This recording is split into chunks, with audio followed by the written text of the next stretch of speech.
موتیوں جیسے قیمتی الفاظ۔ اگر آپ کو ہماری یہ ویڈیو پسند آئے تو پلیز لائک اور اپنے دوستوں کے ساتھ شیئر لازمی کریں۔ بس کوئی یاد کرنے والا بنے، وہ اپنے اور اپنے بندے کے معاملے میں کسی تیسرے کو شامل نہیں کرنا چاہتا۔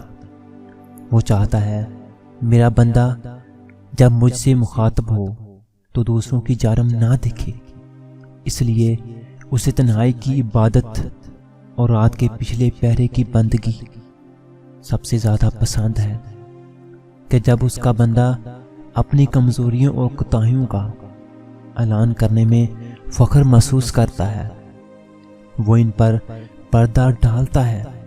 اسے تو اپنے سارے بندے ہی عزیز ہیں، بس کوئی یاد کرنے والا بنے۔ ہم جو کرتے ہیں وہ کبھی ہمیں غلط نہیں لگتا، ہمیں صرف وہ غلط لگتا ہے جو دوسرے کرتے ہیں۔ رشتے اور راستے تب ختم ہو جاتے ہیں جب پاؤں نہیں دل تھک جاتے ہیں۔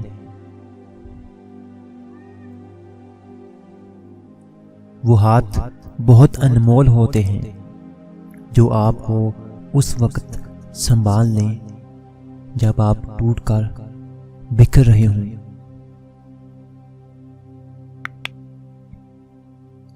محبت کے بہت سے رنگ ہوتے ہیں، لیکن محبت کا سب سے زیادہ خوبصورت رنگ عزت کا ہوتا ہے۔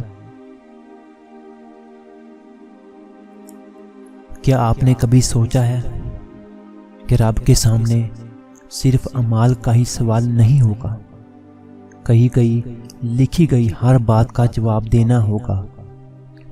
آپ کسی کو کسی کے خلاف بھڑکا کے خود اسی بندے کے ساتھ نارمل ہو جائیں اور دوسرا شخص نفرت میں مبتلا ہو جائے تو اس کا بھی آپ کو جواب دینا ہوگا۔ اس لیے مثبت رویے اور مثبت سوچ رکھیے، رونے والوں کو ہنسائیں اور بچھڑے ہوئوں کو ملائیں، اور اپنے علم کے ذریعے لوگوں کو اللہ اور اس کے رسول صلی اللہ علیہ وسلم کی محبت میں مبتلا کریے۔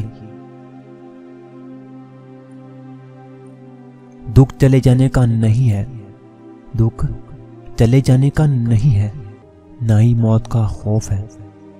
ڈر تو اس رب کے حضور پیشی کا ہے، منکر نکیر کے سوالات کا ہے، قبر کی پہلی رات کا ہے۔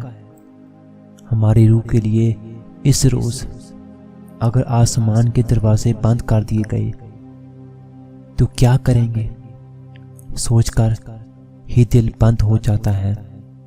واللہ ابھی مہلت ملی ہوئی ہے، 4 دن کی تیاری کیجیے۔